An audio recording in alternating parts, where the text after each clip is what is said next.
Hola, el día de hoy hablaré sobre una de las reformas laborales titulada Convenios y procedimientos de conciliación, relacionada con el artículo 684, diagonal E, de la Ley Federal del Trabajo. Ahora bien, podemos observar que los convenios y procedimientos de conciliación, cuando nosotros llegamos a presentar un convenio, este se llega a realizar por escrito. También cuando no llegue a existir algún conflicto judicial, se llega a ratificar ante el Centro Federal de Conciliación y los centros de conciliación locales. Ya ahora sí que depende pues del lugar, municipio donde se establezca y donde se encuentre. Si llega a existir algún conflicto judicial, se llega a ratificar inmediatamente ante el Tribunal Laboral Federal o local correspondiente. En dado caso de realizarse un convenio sin alguna intervención de las autoridades, tendrá plena validez.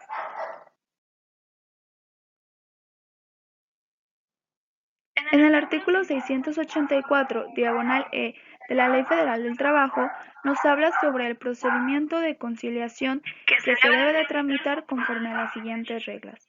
La primera se inicia con la presentación de la solicitud de conciliación ante el centro que corresponda, firmada por el solicitante, a la que se le agregará una copia de la identificación oficial que hace referencia en la fracción primera del artículo 684, diagonal C, donde se plasma que la solicitud de conciliación deberá contener nombre, CURP, identificación personal del que lo solicita y domicilio dentro del lugar de residencia del centro de conciliación al que acuda.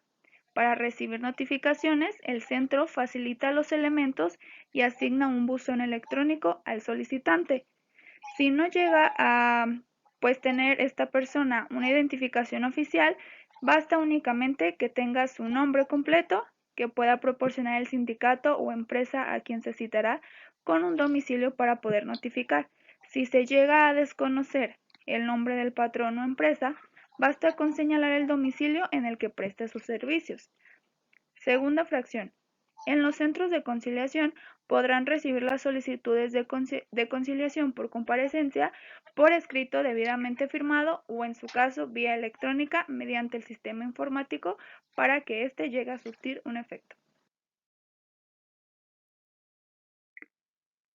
Los centros de conciliación deben auxiliar a todos los interesados que se acerquen para ayudarlos a elaborar su petición, también proporcionando una asesoría jurídica de manera gratuita, respaldando sus derechos y los plazos de prescripción, así como respecto de los procedimientos de conciliación y jurisdiccionales para la solución de conflictos laborales. La autoridad llega a señalar el día y la hora para la celebración de una audiencia de conciliación, que debe efectuarse dentro de los 15 días después de la notificación.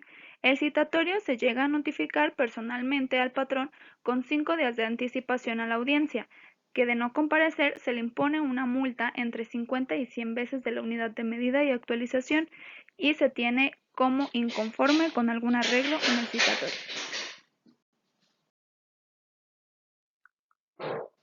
Quinta fracción. Al recibir la solicitud de conciliación, la autoridad les otorga un número de identificación único y un buzón electrónico al interesado, esto creado para comunicaciones en lo que se hace el procedimiento de conciliación. En caso de no ser competente, la autoridad conciliadora deberá remitir la solicitud al centro de conciliación competente vía electrónica dentro de las 24 horas siguientes.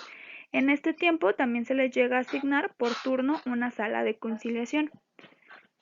Si la solicitud de conciliación se presenta personalmente por ambas partes, la autoridad conciliadora les notificará de inmediato fecha y hora de la audiencia de conciliación, también en un plazo de 5 días a partir de la presentación de la solicitud. Esto para que llegue a continuar el procedimiento en forma. Séptima fracción. El trabajador solicitante de la instancia conciliadora debe acudir personalmente a la audiencia. Puede ser asistido por un licenciado en Derecho, abogado o un procurador de la defensa del trabajo. El patrón deberá asistir personalmente o por conducto de representante con facultades suficientes para obligarse en su nombre.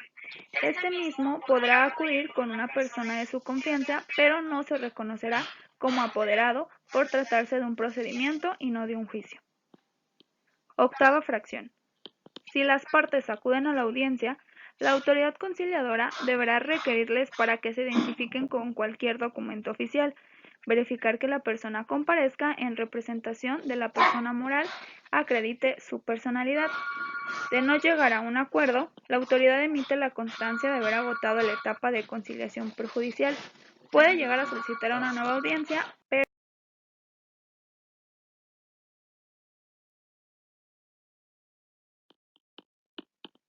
novena fracción. Cuando alguna de las partes o ambas no comparezcan a la audiencia, a pesar de estar notificadas, se llega a señalar una nueva fecha y hora para la celebración de la audiencia.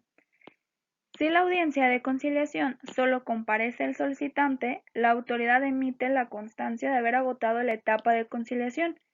Si solo llega a comparecer el citado, se archiva el expediente por falta de interés del solicitante.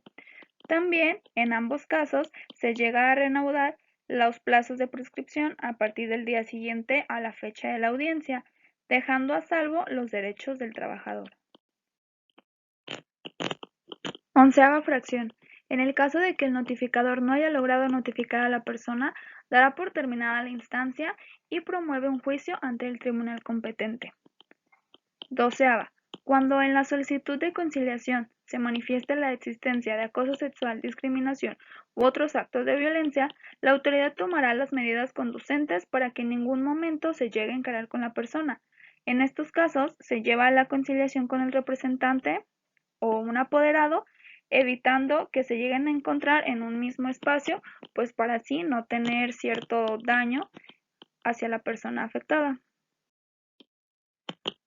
Una vez celebrado el convenio ante los centros de conciliación, adquirirá la condición de cosa juzgada, para iniciar acciones ejecutivas sin necesidad de ratificación. 14ª fracción. Al llegar a celebrar un convenio, las autoridades conciliadoras entregan una copia certificada del mismo para cada una de las partes. Asimismo, se les llega a entregar una copia certificada de las actas donde consta el cumplimiento del convenio.